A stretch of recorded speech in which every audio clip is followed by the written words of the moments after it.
अस्सलाम वालेकुम वरहमतुल्लाह। दोस्तों, आज मैं गंदम के खेत में हूँ और मैं आपको अपनी गंदम दिखानी है और यहाँ पे मैंने कुछ फ़ैसले लेने हैं जो इस मरहले पे बहुत ही अहम हो सकते हैं, ख़ास तौर पर सिट्टा निकालने के बाद, पॉलिनेशन के बाद, कि मुझे रस्ट का स्प्रे करना चाहिए, मुझे तेले का स्प्रे करना चाहिए, मुझे कोई टॉनिक ऊपर स्प्रे करना चाहिए या नहीं करना चाहिए। ये आज की इस पूरी वीडियो में डिस्कस करेंगे और किन बुनियादों पर ये फ़ैसले लेंगे वो बुनियादें भी आज की वीडियो में हम आपके साथ शेयर करेंगे। मैं हूं डॉक्टर जमील शफ़ी और आप देख रहे हैं प्लांट क्लिनिक्स का यूट्यूब चैनल।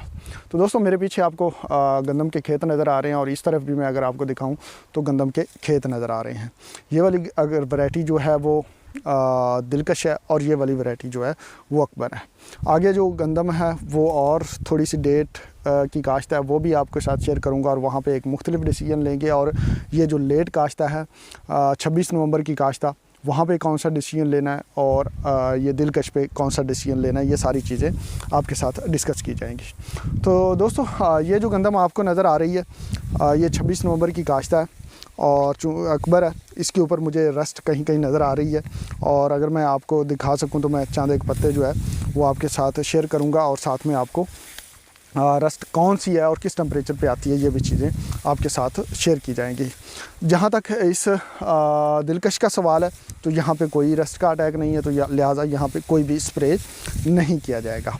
जबकि जहाँ तक सवाल है हमारी इस अकबर वैरायटी का और लेट काश्ता वैरायटी का, तो यहाँ पे मुझे रस्ट नज़र आ रही है और यहाँ पे मैंने स्प्रे का फ़ैसला किया है। अब कौन सी रस्ट नज़र आ रही है, 3 किस्मों की रस्टें होती है, तो यहाँ पे मुझे जो रस्ट की किस्म नज़र आ रही है वो अगर मैं आपको यहाँ पे दिखा सकूँ तो ये इसको कहते हैं स्ट्राइप रस्ट या येलो रस्ट भी कहते हैं। और इसके लिए जो फेवरेबल टेम्परेचर होता है वो 10 से 18 डिग्री सेंटीग्रेड होता है।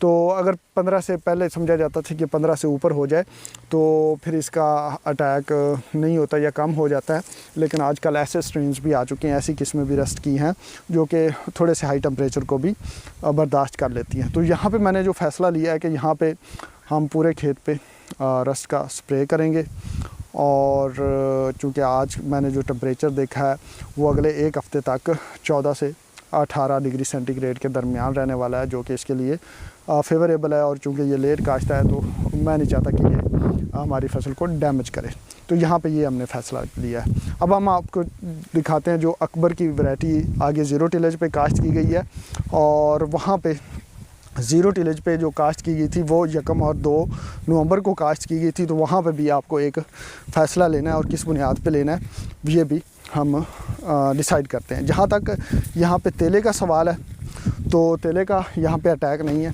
दोनों में ही अटैक नहीं है, तो तेला का स्प्रे तो नहीं किया जाएगा।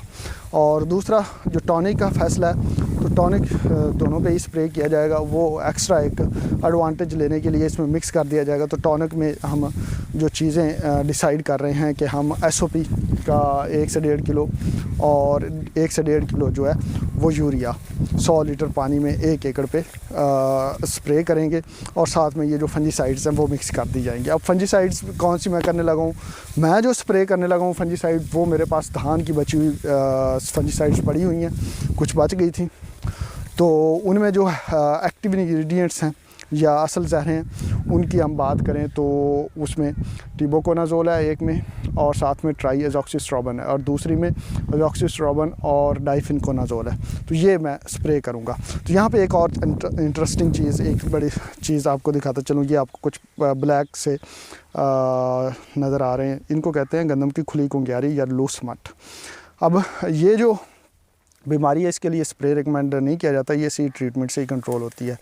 ये आम जो हमारे हेल्दी सिट्टे हैं उनसे पहले निकलती है और ये किन बीजों से ऐसा सिट्टा निकलता है जिनमें पिछले साल इसके स्पोर जाके बैठ गए थे और उनको हमने काश्त किया, तो उनसे जो है सिट्टे निकलेंगे वो ऐसे निकलेंगे। अब इस साल इसके जो स्पोर्स हैं वो साथ वाले जो सिट्टे हैं उनमें जाके बैठ जाएंगे और जब हम काश्त करेंगे तो फिर अगले साल वो इस तरह के सिट्टे निकाल सकते हैं।